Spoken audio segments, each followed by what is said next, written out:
Uhaligani ndugu mpenzi mtazamaji wa Uvira TV, la ingine mtazalike Isa maarufu pekee ndio majonjo anaweza kuleta hivyo. Siku leo bado pamoja na wasanii ambao tayari tunao hapa, kama nilivyokuambia Uvira chemchemi ya vipaji, na tuko na masters. Nakumbuka moja kwa moja mpaka South Africa, moja kwa moja, na hapa tuko ndani ya Uvira City. Bila shaka kwanza atajitambulisha mwenyewe, alafu baadaye tutakwenda kumuuliza maswali mengi ambayo wewe mwenyewe ulikuwa unajifikiria kumuuliza, lakini ulikuwa bado hujapata majibu kabisa. Lakini kwa upande wangu wa kushoto niko pamoja na producer ambao wa muziki, jamaa moja sana hatari sana, mwanangu, nisikia biti zake, ukisikia kazi za mambo huyu ambaye niko naye hapa, sio kama lazima nimtambulishe, atajitambulisha mwenyewe, lakini nadhani kwamba sura yake isengeni. Bila shaka kwanza basi karibu. Nashukuru sana. Mambo ni aje? Poa poa mzee wa kazi. Wasikufahamu ila mimi sio kama sikufahamu, nakujua. Wasikufahamu wanakuita kwa majina gani? You know, Uvira my people, my name is Dr. Malu aka Simba.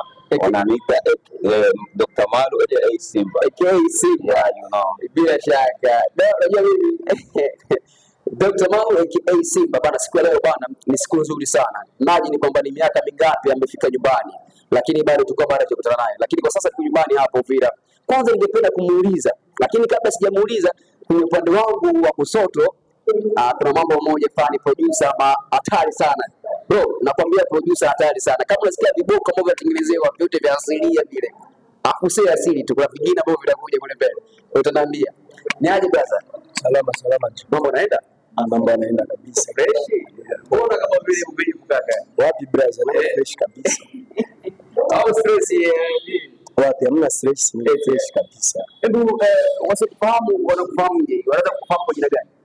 So mimi nafahamika kwa jina la Omchi. Omchi. Omchi. Kuna katika sauti fulani. Sauti fulani. Omchi. Yeah. Bila shaka. Vizuri sana. Kama nilivyokuambia tuko pamoja na Dr. Malu na tuko pamoja na Omchi. Umesikia bao vingi sana vya Dr. Malu kama vile kitu kama kile pale. Moja kati kibao tumepiga cha asilia ya Kifuleo ambacho ni maarufu sana hapa mjini Uvira. Tunapigwa sana vibao hivi hapa na nini, hata kwenye masherehe hivyo wanapigwa bila shaka. Sasa kwanza ningependa kufahamu vipi muda mrefu kutoka South Africa kwanza ningependa kuwapatia story fupi watu watazamaji ambao wanatazama kupitia Uvira TV, historia fupi kule South Africa ya kimuziki mpaka hapa. Kwanza ulianzaje kutoka hapa nyumbani Uvira mpaka ukaenda South Africa? Na South Africa tukawa tumefanya kazi moja inaitwa Nana, ambayo tulionekana mbele ya watu na ikahiti hata kama nyumbani Uvira ilipigwa sana kwenye vibao kama vile Radio Message Pepe na radio zingine. Bila shaka, hebu tuambie kwanza ilikuwaje?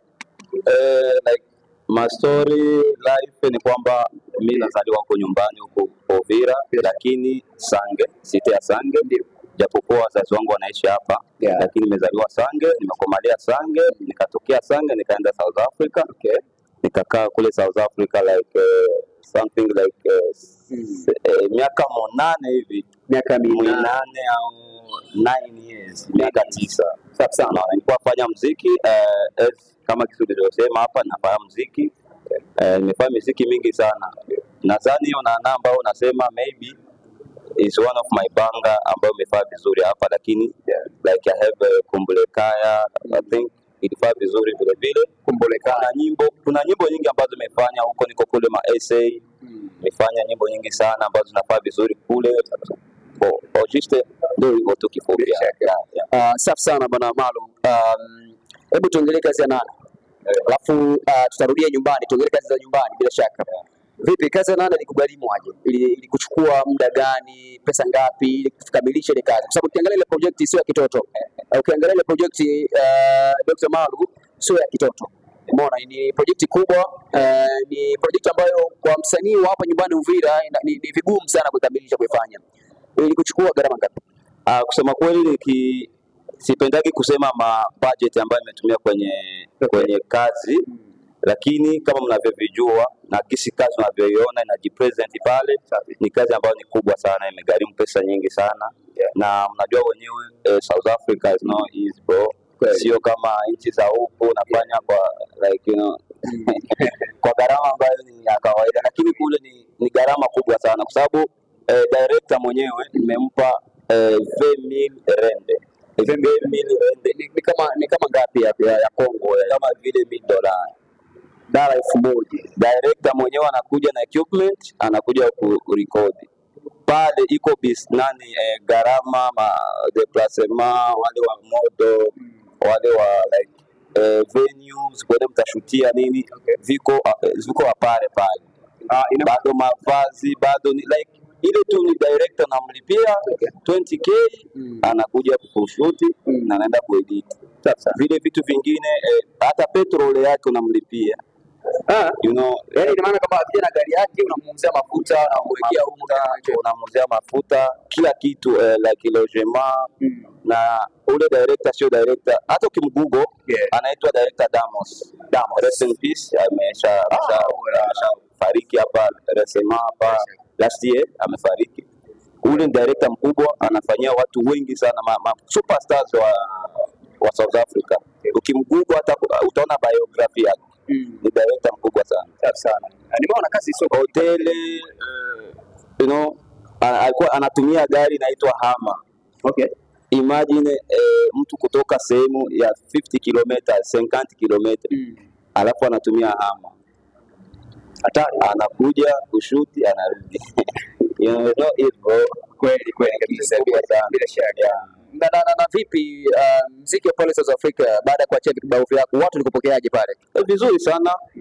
Nikisema mmeona nachezwa Trace Africa, nafanya interview Trace, MTV base, MTV kubwa za wakina David, wakina Diamond, ndio wanachezwa kwenye zile TV. Unajua nikwambie Malu, kwa Mkongomani ambaye anaishi Uvira, anaishi Bukavu, Goma na sehemu zingine, hawezi kaaminia kama msanii kutokea Uvira anaweza kaenda South Africa akafanya kazi kama vile TV kubwa za Trace, kama vile kitu kama hicho hivyo. Unadhani kwa nini hasa Wakongomani hawapendi kuaminia Wakongomani wenzao kwamba wanaweza, wakati kila kitu kinawezekana katika maisha? Ni kutokuwa na confidence na wivu vile iko ndani. Confidence kwanza, like hauna ile confidence. Ni nini tena? Yani kujiamini. Hawajiamini kuwa wanaweza kufanya kitu kizuri. Like macho yao na idea zao ni za hapa nyumbani, wapigwe hapa like you know. Wakiona mwingine ana vision kubwa na wanafikiri kuwa no, this guy kufanya ni fake. Sasa na wivu vile inachangia. Bila shaka. Hiyo ni kweli kabisa. Nataka kujua South Africa, muziki wa South Africa na wa hapa nyumbani, tofauti yake ni ipi? Yani ikisema in general Kongo tuseme hivi, kwa sababu this international. Bro, South Africa ni nchi ambayo imeshaendelea sana mzee wangu. Like inaweza kwa sababu tuko Afrika, ni nusu Ulaya bro. Ni nchi ambayo imeshaendelea sana, ina support kila kipaji chochote ambacho kipo. Unaona? Vile South Africa ukifanya banga moja ikihiti tu South Africa mzima unaaga umaskini kwenye sanaa yako. Sio kama huku unafanya nyimbo kubwa, lakini kuna kipindi moja inaambia kwamba unaweza kalipia nyimbo yako Trace na ile nyimbo wanakulipa tena na wewe. Ni aje? Kwa hiyo somo watu wengi wa Uvira hawajui, wasanii wengi wa Uvira kama hawafahamu hicho. Hebu wafundishe kupitia Mapi Uvira TV, uambie inakuaje kwanza. Bro, sipendi kuongelea sana hiyo issue kwa sababu very soon recently nakwenda kufungua kampuni ya kusaidia vipaji kusubmit nyimbo ziende huko international, ziwe zinapigwa huko. Kwa hiyo itakuwa kampuni najiregister na mimi, alafu tunasaidizana kusambaza muziki. Ndio maana siwezi nikatangaza hapa in public. Siku ikikuwa rasmi nitatangaza ofisi, watu watakuwa nakuja ambao wanataka tufanye kazi business, na tunafanya hiyo business, lakini tutakuwa kizuri sana na watafurahi sana, wataenjoy. Lakini Shua anakuambia, Shua Mbeze, mtazamaji wa Mapi Uvira TV, wasanii ambao wako nyumbani wamfuata Dr. Malo, kuna issue moja ameniambia kusana, ijapokuwa ameipiga chenga, lakini kuna issue ambayo ameniambia hii hapa inaweza kuwapatia somo fulani hivi ili kwa kujiendeleza, lakini ni good idea kwamba wanaweza kujisubmit ili kuingia kwenye hizo anga hizo, ili watu bora na wapate mafanikio kama kuna wanaopata wewe. Tulikuwa South Africa, hebu turudi nyumbani Uvira. Ni muda mrefu umetoka South Africa, tukafikiri kwamba Dr. Malu kwa sababu amezoea muziki wa mapiano South Africa like that. Kama unajua South Africa ni kwa piano ile pale usiwatoe, kuna muziki aina mapiano ambao unafanyika South Africa, na ukiangalia na Nana ilikuwa kama vile kama piano fulani kalikuwemo, lakini kalikuwa vile si sana, lakini kalikuwemo mle ndani. Baada ya kutoka South Africa ukafanya muziki ya asilia, muziki ya asili, ukaanza kufanya muziki wa asili. Tukadhania kwamba watu utafanya muziki ya kawaida tu kama vile unavyosikia kama ulivyofanya Nana. Kwa nini hivyo mabadiliko kutoka kwenye muziki wa aina fulani ya Kiingereza fulani na Kiswahili ukaingia katika muziki wa Kifulero? Hapo unasikia ile neno ambalo naliongea sasa hivi, muziki wa Kifulero. Okay. Mimi sifanyi muziki wa asilia. Like I wanna make it clear ili watu wajue kuwa mimi sifanyi muziki wa asilia. Okay. Nafanya muziki kwenye lugha ya asilia. Kwenye lugha kama jinsi wa Sauza wanaimba kwenye lugha yao ya asilia. Okay. You understand? So like huku nimekuwa so surprised kuona watu wanasema una switch unatoka huku kwenye nyimbo za kawaida za show like you know unaingia kwenye nyimbo za asili. No, I'm not doing cultural songs. Nafanya muziki kwenye lugha yangu ya asilia ya Kifulero. Okay. Kwa sababu mimi ni Mfulero, napaswa kuwa proud na lugha yangu, nitangaze lugha yangu. Kwa nini nitangaze lugha ya Kiingereza, Kizulu, Kiswahili wakati mimi ni Mfulero? No. Okay. Napaswa kuwa proud na ile asili ndani. Napaswa niimbe lugha yangu kama kisi wengine wanafanya. Because unajua kwenye lugha ya Kiingereza wanasema music is not about language. Okay. Na muziki sio kwa sababu ya lugha. Kwa sababu ya lugha. Tuna vibe na nyimbo za Zulu, wanaimba Xhosa, wanaimba Zulu, Sotho, zile lugha zao. Tuna enjoy kwenye ma clubs. Na tusikiwe ni wako naimba. Okay. Maana tu ni kama vile ile nyimbo za kina West, yani wasanii wa Marekani wa kutokea London wale jamaa wanaimba yani mtu unasikia tu beat tu unasikiliza jamaa si West hao wanaimba melodies, unaona baby unajiuliza nini Just Baby anaimba nini? Hatusiki Kiingereza lakini tunaenda tu bila shaka hivyo kabisa, kwa sababu unakuta vijana wengi, unaona kama hujatembea unaweza kadharau lugha yako. Okay. Immediately ukitembea inakufungua akili ya kukua na upendo sana wa nyumbani. Inabidi yani inakupatia ile moyo wa kupenda kitu cha nyumbani. Ukiona wengine kisi wanavyoishi wanapenda vya kwao, like wanasupport vya kwao sana, ile inakufungua na kuonyesha kumbe ulikuwa nyuma, ulikuwa mjinga. Inabidi upende vya nyumbani. Ndio maana mimi nafanya muziki wa Kifulero kwenye lugha ya Kifulero ili na wengine waone, wajifunze, waone kuwa kazi sio kwa sababu ya lugha ndio nyimbo itatembea. Sawa sana. Acha nikuulize brother.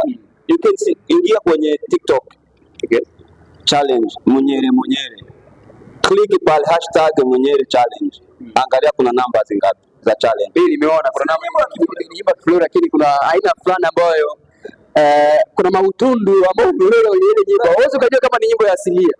Kuna hizi zingine nyimbo mnaimba kwa Kiswahili, sijui kwa Kiingereza. Ingia kule tafuta numbers zero. Lakini Munyere ni lugha yangu ya Kifulero lakini na numbers kubwa. Kuna ile ambayo Munyere kumwa. Watu wanasema kama jamaa kama ile matusi pale. Ilikuwa kumaanisha nini bwana? Mimi nakwambia dada, usiona kuna vijana wengi like the way wanaishi wanataka kuwa wanasimamisha wanawake like wao dada zetu kwenye mabarabara. No, ingia kwenye upango asili zetu sisi za Kifulero za Kiafrika. Okay. Kweli. Haupashwi kuongea na mwanamke barabara. Kama unampenda of course, nenda unamuona, unaweza kumuuliza huyu ni wapi, unaona? Unamfuata nyumbani. Wakuone, bana ogopa, unaangalia niende kwao. Wakuone. Kuna watu wa hivyo. Unadhani kwamba ni watu wa hivyo, unadhani ni kwa nini hasa hawaendaji kwao kufuata mwanamke nyumbani? Wanakuwa labda like that ni players yani wajueli mkubwa sema bamuto matoma like wanataka kutest kupima like ni players like wana change sana wanawake. Okay. Wanapenda kuchange wanawake. Of course, you know, unaweza kukutana na mwanamke barabara sio vibaya. Unamapproach kwa sababu kwenye unamuona ndio kwa unapaswa kumwelezea. Sawa. Lakini sio kila siku. Kuna wengine kila siku sheri nisha kuwa hapa nje anatoka mpango makona, yuko kumakona mamiti ya mahembe. No, it's not go bro. Sio kwa bila shaka. Nyimbo hii umeifanya pamoja na producer hapa nyumbani ambaye ni Romji. Ngoja nibonge naye kidogo alafu tutakuja kurudi kwako bila shaka. My boy unaitwa Romji. Mimi ningependa kujua kwanza kabla ya yote kazi zako za production ya audio music unazifanyaga wapi na ni kitu gani kabisa ambacho kilifanya mpaka wewe kaingia katika hii kazi ya production? Au na kitu kingine ni experience gani? Yaani ni gani ambayo labda uliona Uvira tunakosa sana hapa hivi kama like tungefanya hivi tungekuwa na quality nzuri kama ulifanya. Umesikia nyimbo mwenyewe ni kali sana na zingine nyimbo za asili ambazo zimefanya ni kali kusema kweli. Ningependa kujua hivyo. Sasa unajua muziki nilizaminia sana kuingia kwenye muziki kufuatana na kipaji changu. Kwa sababu nilianzaga muziki, ingawa napiga muziki kanisani, finanda nini. Sasa katokaga producer fulani anaitwa George. Akasema eti dogo nataka nikufundishe production. Mimi mwenyewe sikuwa najisukuma sana, yeye ndo alikuwa ananiforce. Ila nilivyokuwa najifunza, yeye mwenyewe akasema hapana, huyu dogo nikimwendelesha sana na nikimweka atakuwa ni kitu fulani mbele. Na mimi nikaona vile nikigusa kidogo hapa inajipa, nikigusa inaenda. Nasema hapa fresh. Ndio nikaanza mpaka hivi leo. Na mimi nishakuwa na kampuni, yeye mwenyewe aliendaga kaenda soma, mimi nikabaki akaniacha kampuni yake nikaendelesha, ilikuwa Sit Sound Records. Sit Sound. Nikafanya song mule tukaendelesha. Alafu mimi mwenyewe nika create kampuni yangu. Nikawa na kampuni yangu, nikachukua mpaka Sange. Nikaona Sange, yani plane kulikuwa hamna studio zaidi sana. Nikasema pale nikichukua studio yangu nibebe plane hapa ndajipata kidogo kimaisha. Nikachukua studio nikaweka pale kabisa, wadogo wengi pale nikawafanyia kazi na kazi zikaenda kabisa. Afu ukakuja jamaa Dr. Manu pale Simba. Unajua kwamba ilikuwaje naye pale. Kakuja aka Simba. Mwanzo angali South Africa tulikuwa tunaongea naye. Akasema dogo nisikie tunafanyaga production hapo Sange ndo nyumbani, yani kwetu kuwasilia. Sasa unaweza ukanifanyia beats fulani hivyo nitumie nikusikie kwanza. Nikamtumia brother beat. Brother akasikia beat akasema sijakubali kivile. Ila niko nakuja. Okay. Brother katoka South Africa akakuja, so tukaonana naye akaniita, akaniambia dogo nataka unifanyie kazi. Na kazi nataka tufanye na wewe sio mapiano sio nini, nataka nikutesti kiasilia. Sasa kabla kiasilia mtu anatoka South Africa hapa anafikia kiasilia nikasema atawezaje? Tukazama studio na brother Simba. Kapiga job ya asilia pa kitu kikajipa. Kupiga mnyere katoka. Brother akasema huyu dogo, yani kumwacha ana kitu ndani yake. Yani kiasilia huyu dogo ana kitu. Sasa ndio tukakuwa na brother, tukafanya kazi na mpaka sasa kazi zipo. Ila hayaziachia, zipo nyingi sana ambazo tushagawahi kufanya naye. Na saizi makao yangu saizi. Yani niko pote. Kisaizi niko pote. Niko hapa Uvira, niko Sange, na niko Burundi. Ila nataka nishimamisha mjengo wangu Burundi kwa sababu naona pale Sange mambo ya chipi kabisa, tena tunaona mahali za wasiwasi. Na ile ni plane. Nikatoa vyombo, alafu saizi najipanga Burundi ndio nataka kuanzisha kampuni mpya. Na naona Burundi mambo yatakuwa sawa na kutokana na nini, labda uende wasanii ambao wanafanyia pale maeneo ya Sange walikuwa wanapenda ku approach, yani waje na mbele yako uangalie jinsi mtafanya kazi na nini hivyo. Unaona labda uende distance ya kutoka Sange mpaka Burundi pale vile, aone kama itachukua gharama ndefu sana, labda kwa wale ambao wasanii ambao wanafanya kazi labda kitu ndani yako na ukijua mtu anafanyaga vizuri utamfuata tu. Kwa sababu nakuta hata wasanii hapa Uvira wanatokaga hapa wanaenda fanya Burundi, wengine wanatokaga hapa wanaenda fanya hata sehemu zingine hata Tanzania, kwa sababu anajua kitu ambacho anatafuta. Akikuwa anajua kitu ambacho kiko ndani yangu na kuaga namsaidia, atatoka kula na kuja. Maproducer wengi hapo nyumbani wanasema kwamba wasanii wengi wanatoka hapa wanakimbilia Burundi. Wanatoka hapo wanafanya nini? Tumeona like that kina Mr. Gave, kina Ashili, Anga, Sugar Boy, kina nani wengi sana, na Ordinance Apollo Bwano. Walikuwa wanafanya kazi zao hapo nyumbani Uvira, lakini wakaona like waendelea kufanya zao na producer wa Burundi. shida ni nini hasa? Msanii kutokea hapa nyumbani vile anakwenda moja kwa moja Burundi, labda huenda kule kuna bei chini au kuna quality ya muziki ambao unahitaji au nini hasa? Unajua watu wengi, hata mtu mwingine wa Burundi anaweza katamani kuchukua muziki wake aende ukafanyia South Africa, kwa sababu watu wengi wanaona ni mjini, kule mjini wanaona Burundi, yani Burundi kunatoka vitu vikali, ila sometimes hapa kwetu tunaweza, tuna vipaji. Nilikuwaga Sange, kuna mambo nilikuwa nafanya pale Sange, ila wengi wao wananiamini kwa sababu wanaona niko Sange. Hata Liza mwenyewe ukimchukua mweke Sange, watamchukua yani kidao ni hivi, ila wanaendaga kule kuna kitu ambacho anakifuata, so siwezi nikajua kuma producer wa kule, kila mtu anakuaga na producer wake, kila mtu anakuaga anajua huyu anafanyaga vizuri huku na wewe anafanyaga vizuri huku. Tuzungumzie kuhusiana na project ambayo ilifanya Dr. Malu. Ugumu ulikuwa ni upi na uzuri ulikuwa ni upi kufanya project na Dr. Malu? Like kama tunaona Mnyere, tumeona pale tumeona nini, kuna nyimbo nyingi ambazo ameachia za aina ya asilia hivyo. Ugumu wake ulikuwa nini na uzuri wake ulikuwa nini? Huyu jamaa siwezi nikasema eti ana ugumu kabisa. Okay. Jamaa kurekodi, ana rekodi vizuri sana. Sometimes ni mchangamshi kwa mambo ya kurekodi kabisa. Yeye mwenyewe hata kama anakosea ni mchangamshi tu, tarekodi, asumbui. Yani hapo ni asumbui kabisa. Hakuna usumbufu. Hakuna usumbufu wowote kutumika muziki. Unajua tunaanza sema usumbufu wa kule, labda tunanoaga mafuta yaishe nini tuende kuna, ila kuhusu kurekodi haiko msumbufu. Na Mnyere, kama vile Mnyere, kwa sababu ndio nyimbo ambayo imeenda sana. Kuna nyimbo nyingi alifanya, lakini kuna nyimbo ambayo sema hii ilienda kabisa, ilitoboa. Ilikuongezea nini? Kitu gani ambacho ilikuongezea wewe kama vile producer wa muziki hivyo? Uliona inakuongezea kitu gani? Kitu cha kwanza ambacho hii nyimbo iliniongezea, cha kwanza ni wewe, tunaona na wewe, si nikupitia muziki. Na jinsi tumekutana naye, tumefanya song imeenda, ndio maana wewe mwenyewe umeniita naye tukakuja naye tukaongea. Na kingine imeniongezea kwenye sense fulani, kwingine ma producteur wanasema dogo gani afanyaga hizo kazi. Dogo ni kama vile anaweza. Yaani nyimbo ilitembea na mimi mwenyewe nikatembea.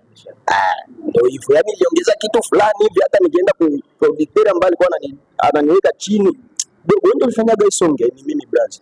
Ananiapproach, so tunaongea vizuri sana kabisa. Yaani kazi ilinifanya na mimi nisogee mbele. Unamshauri nini Dr. Malu? Dr. Malu kitu ambacho ndamshauria, so kusema eti mimi naye tutengane, wenda kifo sasa, ila kitu ambacho ndamshauria aendeleshe kipaji chake na azidi tu kufanya muziki. Kuna siku moja anaambia nataka niviache. Hapana, hawezi akaacha muziki. Sijui hawezi akaacha muziki. Hawezi kabisa. Bila shaka. Yaani mimi namshauria kabisa kuhusu muziki wake. Mimi najua hakuna project nyingi ambazo hajaachia. Na akiziachia tu, wewe mwenyewe utasikia. Itakuwa ni changamoto nyingi itapitikana. Dr. Malu na MG, mimi ningependa kujua kitu kimoja.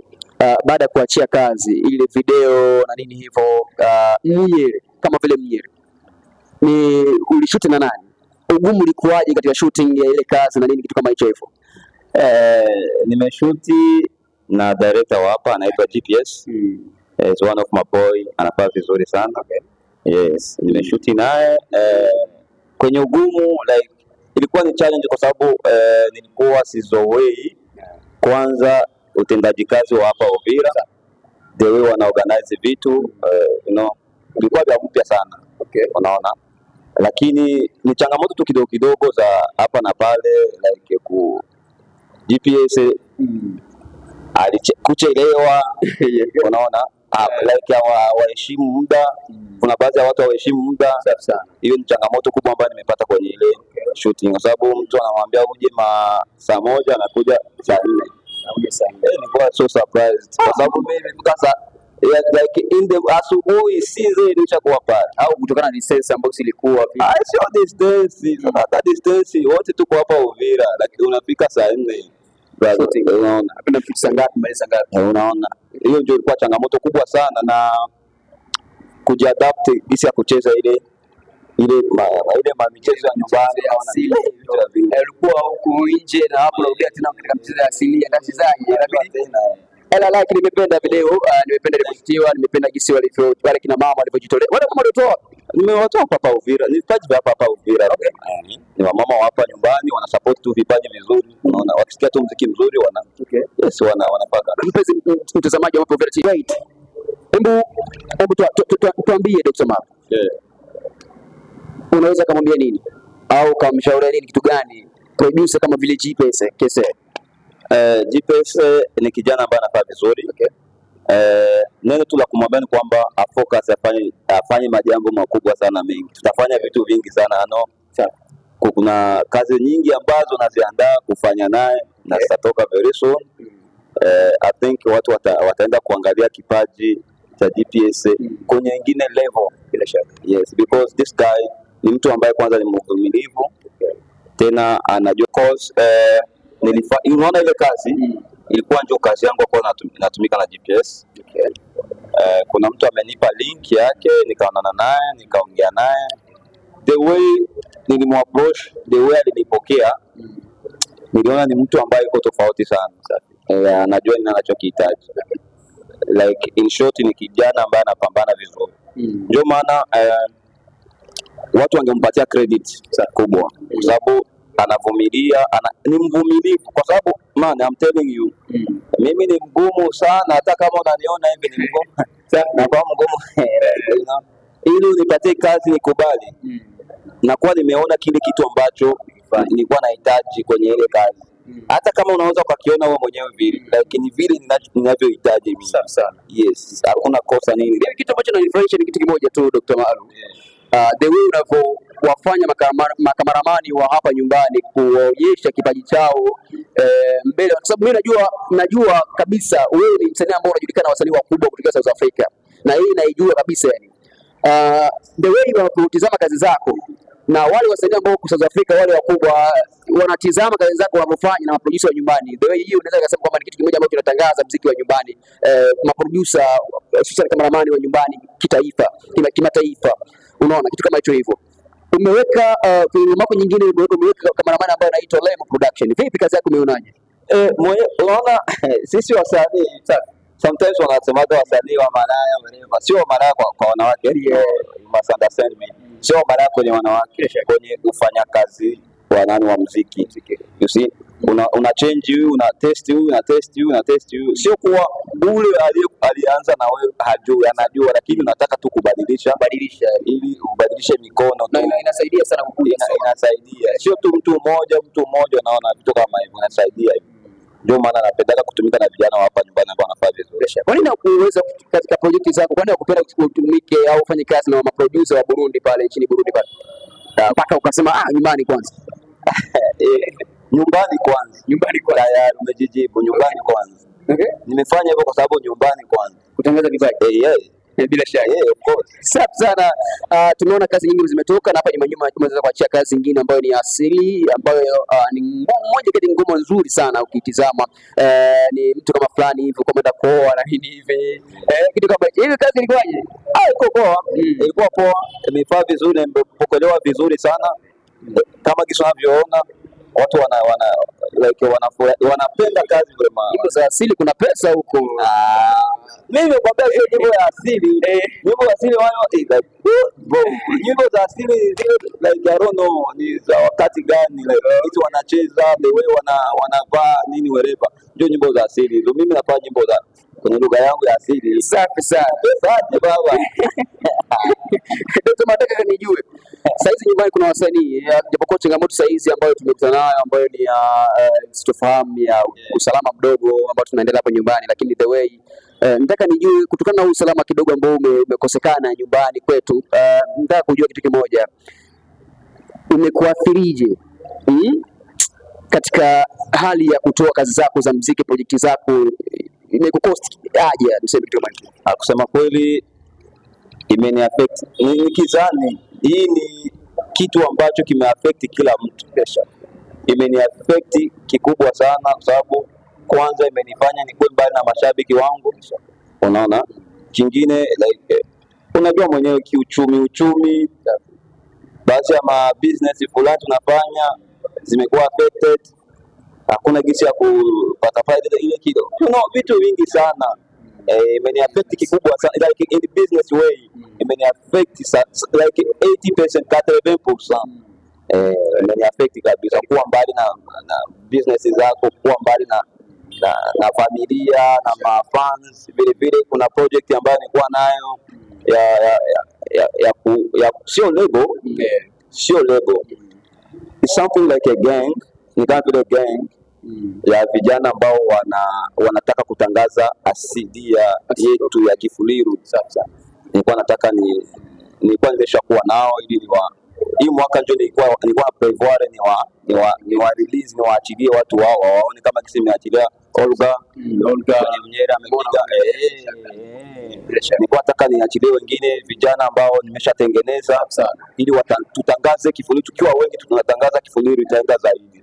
Lakini sasa kwa sababu ya hii situation Dr. Malo wa Flero ambao wako nje wameonekana ni kama vile hawatoi mkono sana, wafungui mkono sana, kama vile umeona the way Belami Muka wabembe ambao wanaishi Ulaya kule vile wanamsupport sana, lakini kwako sio sana zaidi. Sioni tatizo ni nini haswa, au wewe ndio ambao watafuti na kuangalia? Kwa sababu I know, najua kwamba kuna wafulero ambao wanaishi huko ambao ni Marekani, Kanada, masijui mawapi huko, Ufaransa.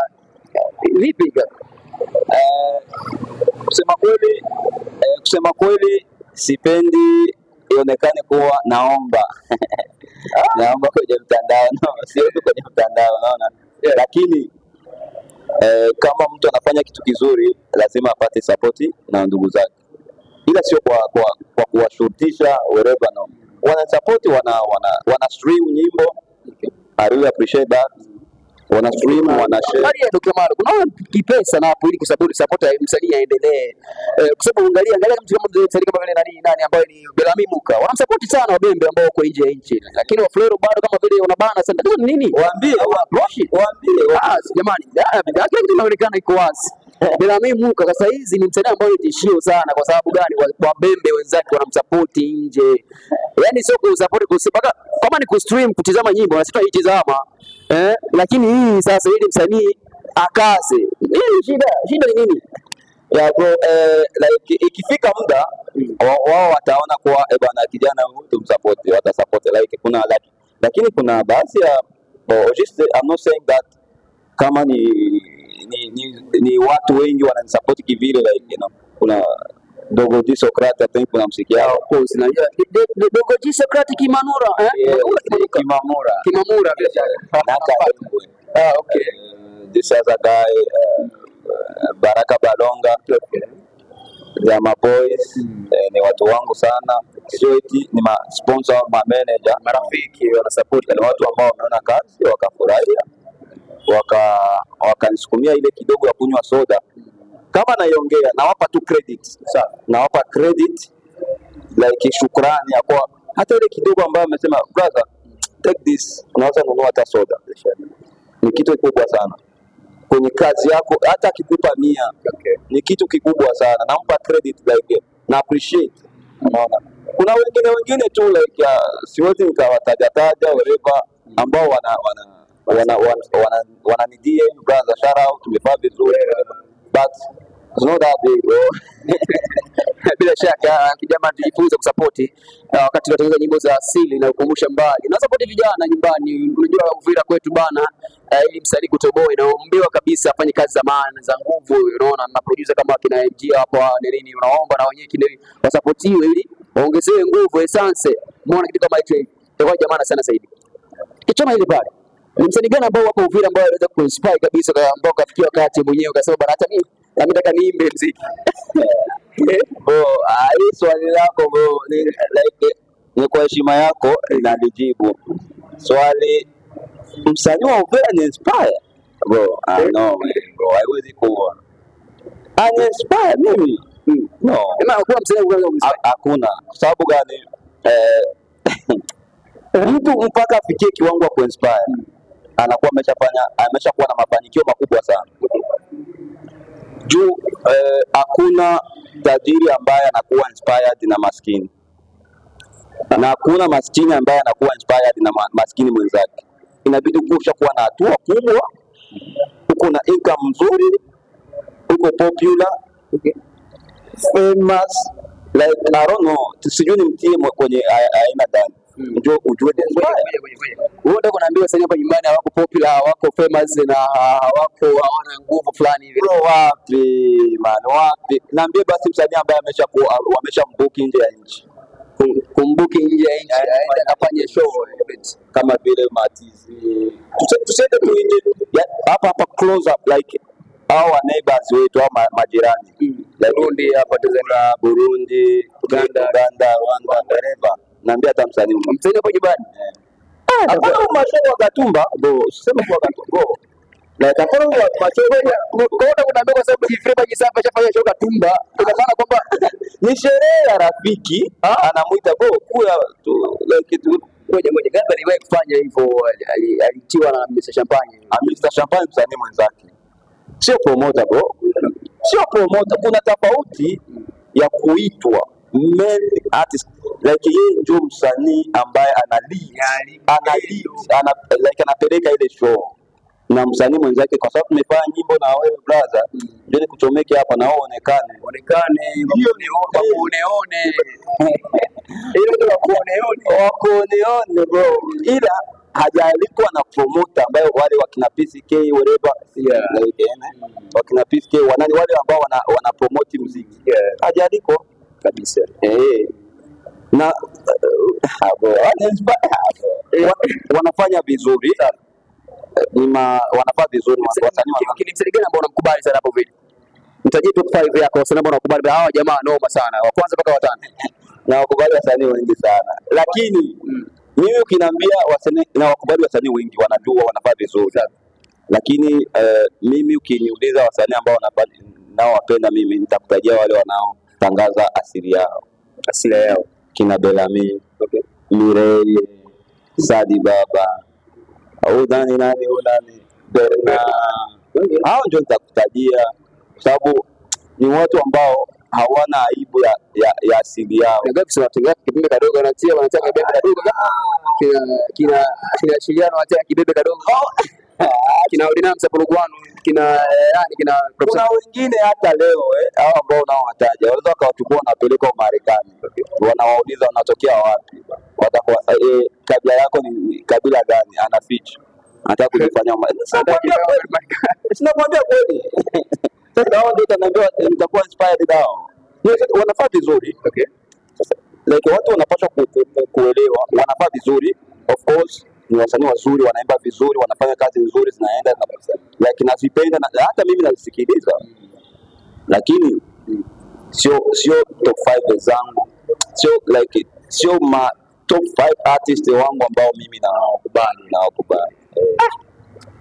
Wasanii wajifunze nini haswa ili waingie katika zile top 5 ambazo wewe unahitaji?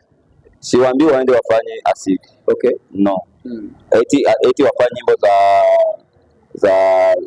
za Kivembe au za Kifuliru, za Kirega, Kibira, whatever, no. Ila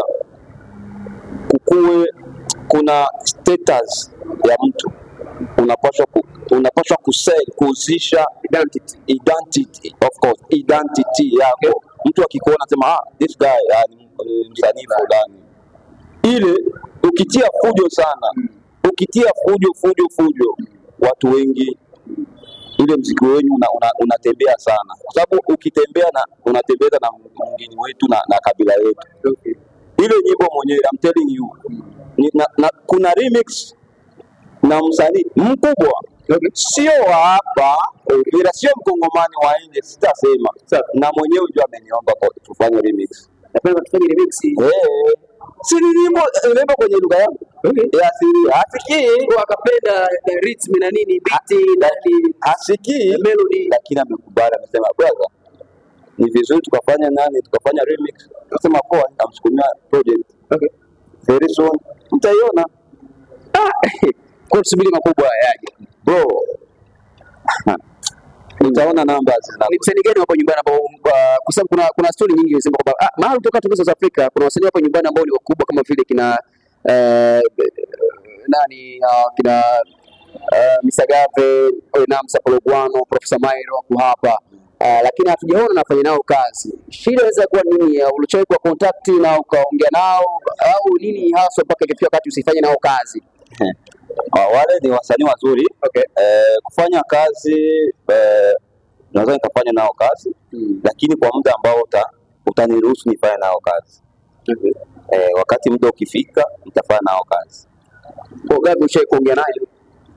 Gavi is my boy. Okay. Ni mtu wangu, tunaongea naye vizuri. Actually tunaongea nao vizuri. Yes. It's my boy, tunaongea nao fresh sana bila tatizo hata yote. Lakini muda ukifika kwa kufanya kazi nikisikia bana na feel like I can do something with this nigga nitafanya naye. Hata Mr. Gavi Oreva sasa nikisikia tu nifanye naye kazi na je, una plan? Sio ndio?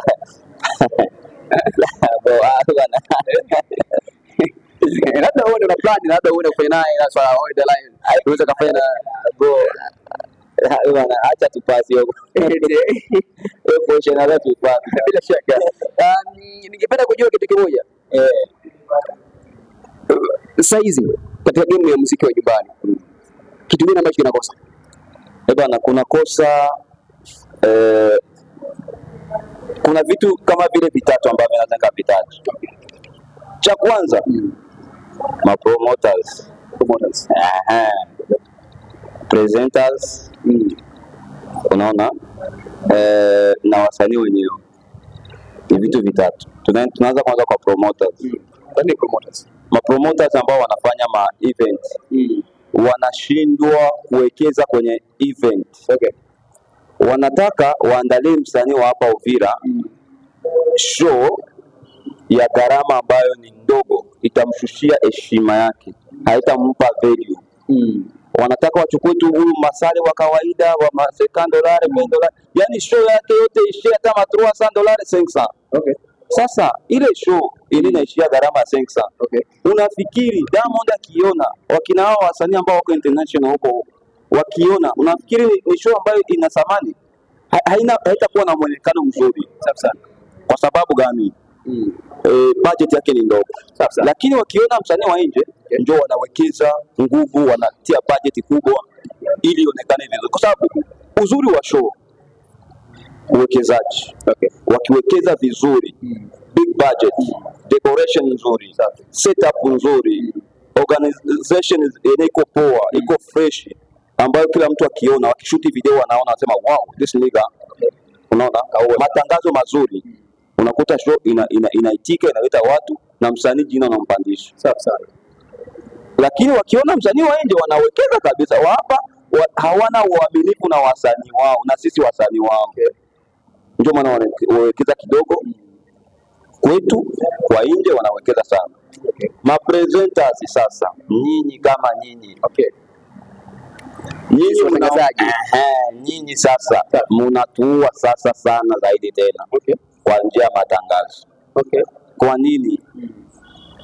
Mnachukua pasenti kubwa kwa sababu kiposte picha ya msanii wa nje unapata like nyingi. Unaenda na follow za like. Wewe unataka like kuliko kutangaza kazi ya nyumbani. Unatafuta content ambazo zitakupa like nyingi. Okay. Yaani wewe uko mbinafsi. Okay. Unataka kitu chako kikuwe tu poa. Kwa sababu kiposte Dr. Mano unapata like 5 ila asema bana huyu jamaa acha niposte Diamond. Safi. Unatangaza Tanzania, utangaze nyumbani. Safi. Pili, unapokuwa unaposti kitu, mkuu wa bunifu. Okay. Creativity zenyu zionekane. Sio unaposti picha afu unatia maneno, unavitia maneno na caption zako, unaandika caption. Unaweza vile alikuwa hataki mtangazaji. Ukiandika gisi unavyoandika, unavyopresent kitu, ndio kisi watu nao wanakichukua na baadaye. Sasa unaona zile caption. Okay. Inabidi mpende kazi za nyumbani. Sasa msipe like samani 90% wanaosauza. Bro. Okay. Tunaingiaga kwenye club. Unauza muziki kwenye club. Unauza muziki. Unaenda uza pale. Okay. Unatia playlist yako ya nyimbo ambazo unataka zipige. Ukiuza nyimbo kama vile 5, 10, bro, vita itakuwa mle. unapiga za kwenyu inatoka ingine naende watu watakwambia hapana, haiwezekani. Mtu mkwere kwere, mtu wa nje anakuja kukuuza nyimbo nyingi hivi, sisi tubaki tuko na enjoy nyimbo zao. Wanapiga 90%. Kwanza ni 90% ya nyimbo za nyumbani kwao tu. Safi sana. Lakini nakuja kukuta sasa hata mtangazaji hauna hata nyimbo moja ya nani ya msanii wa nyumbani. Safi. Na wewe ni presenter, una present muziki wa nyumbani. Inabidi kwanza kila kitu, kila evenement, kila story life ya msanii wowote, ya mtu yoyote anayefanya sanaa nyumbani, unaijua, unaifuatilia. Kwa wasanii sasa tunashika kwa invest na sisi wenyewe. Hatufanyi music business. Niliposema kuna interview nimesemaga music business, watu wakaichukua vibaya, wewe unafanya muziki wa business whatever. No, you know. Ni kitu cha aibu sana. Msanii anajiita ni msanii wa top 10, baadhi ya wasanii 10 wazuri wa Uvira. Hana nyimbo Spotify. Nyimbo Spotify hakuna. Ukishezama nyimbo ya mtu msanii, umeshaisikia kwenye gari, unataka kuishezama ujue nyimbo gani, haisomi. Haisomi. Kisha unataka tuende kimataifa. Hata ufanye nyimbo, hata ufanye collab 100. Unapaswa kujijenga, kujibrand, kuendana na muda. Kwa kwamba inabidi watu masanii waingie kwenye Spotify, kwenye Deezer, kwenye Spotify. Sasa nyimbo huko mtu wenyewe kuna wengi, mimi sitakudanganya, kwenye simu yangu hata usearch sijawahi download nyimbo. Na nyimbo yangu mimi nikimaliza kuipost na delete. Inabaki kwenye iDrive yangu ya ma project zangu, lakini kwenye simu na delete. Ukitaka kusikia muziki naenda YouTube, naenda Boomplay, nikitaka kusikia Boomplay na ukisukumia wiki muda gani tena kudownload nyimbo? Ni mtu wa zamani. Sikiliza muziki kwenye mitandao huko. Unaona wazungu huko wanaotumia ma iPhone wengi hawa download nyimbo, watumii YouTube. Wanatumia tu Spotify, anasikia kwenye iTunes yake na Apple Play anaangalia Play Store, anaangalia yote, anamaliza. Safi sana. Unaona? Lakini sisi unakuta ni msanii anajiita msanii mkubwa, lakini nyimbo zake zingali tu za YouTube. Bro, hiyo kitu kingine ambacho hakiko sawa. Na kingine, unataka kufanya kazi nzuri, bora ufanye kazi 2 kwenye mwaka mzima, lakini siko na quality. Quality nzuri, kuanzia audio mpaka video, make sense. Sawa. Usiwekeze 1000 utake 100k saa mile. No, haiko hiyo. Wekeza kiwango kizuri, utapata faida. Ukiwekeza kidogo utapata kidogo, bro. Unakamata tu video, unaenda kwenye street, una shoot sijui kwa barabara, unaruka kwa miti nini, wherever, una post. Unataka kulinganisha na Diamond, unataka kutafutia collab na Diamond. Bora uwekeze hela, ukawie kutoa project. Lakini ukija kutoa project hivi, inakuwa ni project nzuri na kubwa ambayo ina sound vizuri. Hata quality, ukisikia quality unasikia. This is my boy kwa bila shaka. Kwanza ningependa uzungumze na mwisho, afu baadaye inabidi kumalizana na bwana mkubwa hapa. Unawaambia nini watazamaji ambao wanakutazama kupitia Mapro Uvira TV? Kitu gani ambacho unaambia watazamaji kwa ujumla, wasanii vile vile kwa ujumla? Bila shaka bana, ujumbe wangu kwanza ni kutoa shukrani za dhati kwenye mashabiki wa Uvira. So far wanajitahidi. Kwa sababu unakuta vijana wanaanza kufuatilia muziki, wanaanza kufuatilia muziki mpaka wana comment, wanasema bana hivi, wanaanza kufuatilia kidogo, japo hiyo kuna baadhi ya vitu fulani ambavyo viko sawa kwenye nchi zetu wherever, mabando nini inakuwa ni expensive, lakini wanajitahidi kufuatilia. Ni kitu kizuri sana, waendelee kufanya hivyo. Na wapenda sana, yani like much respect sana, na wa respect sana ninyi ndio mabosi wetu, ninyi ndio mabosi. Unaweza nitukana kisi unapenda, sina tatizo, sababu wewe ndio bosi. Ukistream nyimbo yangu, ukishare, ukifanya nini, ukicomment, haijalishi comment gani, iwe nzuri, positive, negative, yote ni vizuri. Safi tu. Bora tu umecomment, umeweka ile neno yako itanifunza kitu fulani. Alafu mapya Maprovira TV najitahidi sana. asante. Najitahidi muendeleshe kufanya kazi nzuri na muongeze ubunifu zaidi, bila shaka, ili kazi itembee, bila shaka. Na nashukuru sana kwa kunialika leo. Asante sana Dr. Maru, nashukuru sana pia wewe kupata kupokea mwaliko wetu Maprovira TV, kwa maana ilikuwa sio easy, ilikuwa sio vepesi kupata mwaliko, yani kuja mpaka hapa Uvira na nini hivyo, na tukapiga swali 2-3. Bila shaka nikisema nikushukuru sana kaka. Na mimi pia nashukuru sana mzee wangu. Asante sana. Nashukuru sana. Thank you very much. Asante sana mtazamaji, nilikuwa pamoja na Dr. Maru bila shaka. Na kabla sijamaliza naye vile vile, acha kwa sababu niko na producer hapa, sije kama kiporo hapa na nini kitu kama hicho hivyo, ama vipi brother? Hebu niambie ni ugumu gani ambao unapata kwenye kazi zako za muziki? Ugumu wangu kwenye kazi za muziki, so huwa wasanii wengi wanasumbua sana zaidi hizo eneo ambazo nakoga natumika. So unaona ni eneo ni kama vile tunaweza kusema kijijini. Afu kijijini kunaletwa gari moja. Hiyo gari moja hadi watu wanaishobokea ndio ya kwanza hiyo gari inaingia kijijini. Kuna wasanii wengi wanatoka kule juu kwa milima na anajisikia kuja kuimba. Kuna kwa ugumu sana, unamwambia imbe hivi anaimba hivi. Yaani ndio unawasumbua sana, nasikia hivyo. Wasanii wengi wanalia, wanasumbua sana. Unaweza enda pale anakuambia unakupatia 30 minutes tu malize tu muziki. Kama iko 30 minutes maana yake unatoka tu studio yangu. Hapana, mimi squad hivyo kabisa. Yaani mimi unakuja na nakupa program tutatumika huo muda kwanza, huo muda mpaka huo muda.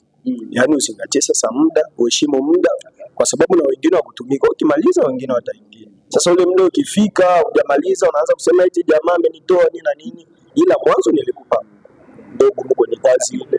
Unapatia nafasi ya kusema kwamba labda uende utakuja basi kama kesho au kesho yake umalizie kazi yako. Ndio nafasi ipo kabisa, namwambia au kama nampa muda saa hizi mwingine anafanya, yule akimaliza anamalizia kazi zake anakwenda. Hivyo yani ugumu kwenye kazi ni ile tu, naye ugumu zaidi ilikuwa ni kule Sange ambapo nilikuwa natumia, ila kuhusu hapa Uvira, Burundi tayari kabisa washajielewa hapo kabisa. Una ujumbe gani kuambia wasanii wote na wapenzi watazamaji ambao wanakutizama muda huu kupitia Maprovira TV? Mimi naweza kuambia wapenzi wote watazamaji, mimi naitwa Mjipro Kibampani. Nafanya kazi ya studio kama vile mtangazaji alivyosema. So kitu ambacho naweza nikawaambia, msidharau umri ina muonekano wa mtu, kwa sababu unaweza kumdharau mtu kwa muonekano wake, kumbe anakuzidi vitu vingi sana. So mimi ningali mdogo, sijakuwa mkubwa kivile, na ningali mdogo ndio kwenye kazi, ila kazi zipo. Sio mdogo kwenye kazi kivile, ila kuhusu wengine nawapa respect. Kitu ambacho nitaambia watazamaji, karibu kwenye studio, karibu kabisa, namba yangu kabisa. Ukiingia hata YouTube utaandika Mjipa wa Pro utanipata kabisa, tutaongea hivyo kabisa. Watazamaji karibu. Facebook ni Omjitu. Ukiandika tu Mjipa wa Pro na Facebook na watu utanipata kabisa. Na mpenzi mtazamaji wa Maprovira TV, niseme kwanza nikushukuru LG. Nashukuru sana kabisa kuona kutuita hapa. Nishukuru sana, jisikia furaha sana.